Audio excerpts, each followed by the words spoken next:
ఒకటే చెప్తున్నా, బాలేబాబు గారి గురించి ఒక్క విషయం చెప్తాను నేను. ఇది సక్సెస్ షాట్. హరహర మహాదేవ్. ఇదే నాదం సినిమా థియేటరు. ఇప్పుడు నేను ఎక్కువ మాట్లాడను. ఇది సక్సెస్ షాట్. ఇది తాండవం షాట్ మాత్రం చెప్తా. మనకు సినిమా చూసినంత వరకు మీరు అందరూ ఇది సినిమా అనేది ఇవన్నీ భావన అనేది అన్నీ చెప్పిళ్ళు. బాలేబాబు గారి గురించి ఒక్క విషయం చెప్తాను నేను. బాలేబాబు గారికి నటనలో మన ఇండస్ట్రీలో పోటీ లేదనేది మనందరికీ తెలుసు. కానీ బాలేబాబు గారే నటనలోనే పోటీపడి నటించిండు. అతనే నటించడానికి పోటీపడి నటించింది అఖండవం. ఎందుకంటే అఖండ తాండవంలో నటిస్తే జరగదు, అణువు తను ఫీల్ అవుతే, అణువు భక్తితో మునిగి తేలితే తప్ప ఆ అఖండ క్యారెక్టరు ఒక్కొక్క ఎక్స్ప్రెషన్ కావచ్చు, ఒక్కొక్క నటన చేసిన చలిలో కావచ్చు.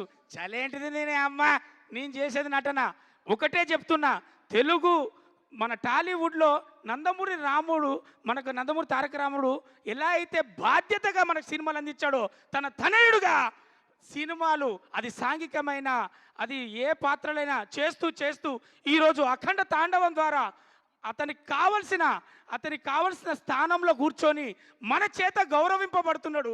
అది నందమూరి తారక రాముడు తనయుడిగా బాలకృష్ణ గారికి ఇది చెందింది, అర్హత కలిగింది, ఈరోజు తెలిసింది. అందుకే మనం ఫీల్ అవుతున్నాం. ఇక ఒకటే చెప్తా, ఇది సక్సెస్ షాట్. అమ్మా తెలంగాణ ఆడబిడ్డలారా, అక్క చెల్లెలారా, తమ్ముళ్ళారా, మన సర్పంచ్ ఎలక్షన్లు కూడా అయిపోయినాయి.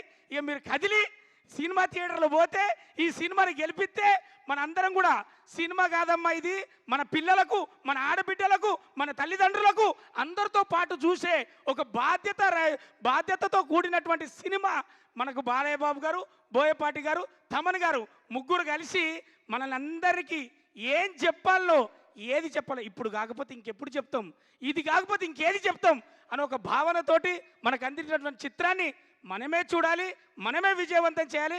ఆడబిడ్డలకు, అక్క చెల్లెలకు, ప్రేక్షక దేవులందరికీ నేను విన్నవించుకునేది మాత్రం ఇది ఒకటే. Thank you so much.